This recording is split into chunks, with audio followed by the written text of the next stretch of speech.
Big breaking news এই মুহূর্তের famous YouTuber influencer শামিক অধিকারী একে ননসেনের বিরুদ্ধে শারীরিক নির্যাতনের অভিযোগ দায়ের করা হয়েছে বেহালা থানায়। পুলিশ সূত্রে জানা গিয়েছে 22 বছর বয়সী ওই মেয়েটি থানায় এসে অভিযোগ করেছে যে 2রা ফেব্রুয়ারি রাত থেকে 3 ফেব্রুয়ারি সন্ধ্যা পর্যন্ত নাকি প্রায় 12 ঘন্টা তাকে বেহালার একটি ফ্ল্যাটে আটকে রাখা হয়, সেখানে তাকে মারধর করা হয় এবং নেক্সট শামিক যখন সেই মেয়েটাকে আবার বাড়ি ছাড়তে যায় তখন নাকি মেয়েটাকে সতর্ক করে দেয় যে পুরো ব্যাপারটা কাউকে না বলতে। এবং সব থেকে বড় ব্যাপার, মেয়েটার মেডিকেল চেক আপ করানো হয়, সেখানে চিকিৎসকেরা তার শরীরে বিভিন্ন মারের দাগ কিন্তু পেয়েছে। এবার একটা অন্য পয়েন্টে আসি। ঠিক কয়েকদিন আগেই ননসেনের বাটন নামক একটি ভিডিও বিশাল ভাইরাল হয়।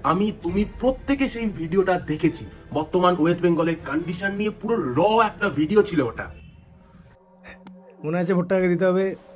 হ্যাঁ, আচ্ছা। আরে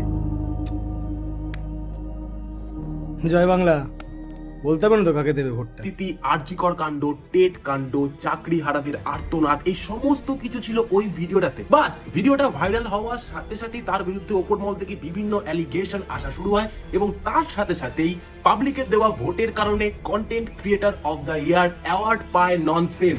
ব্যাস তারপরেই আবার এত কিছু। ব্যাপারটা কিরকম অদ্ভুত লাগছে না? এটা আদৌ সত্য ঘটনা নাকি সাজানো, সেটা জানা এখন শুধু সময়ের অপেক্ষা। নাকি মিথ্যা কেসে ফাঁসানো হচ্ছে, সেটা তোমরা কমেন্ট বক্সে বলো। আর আমার সম্পূর্ণ আস্থা আছে আইনের ওপর, সত্য যাই হোক সেটা সামনে আসবেই।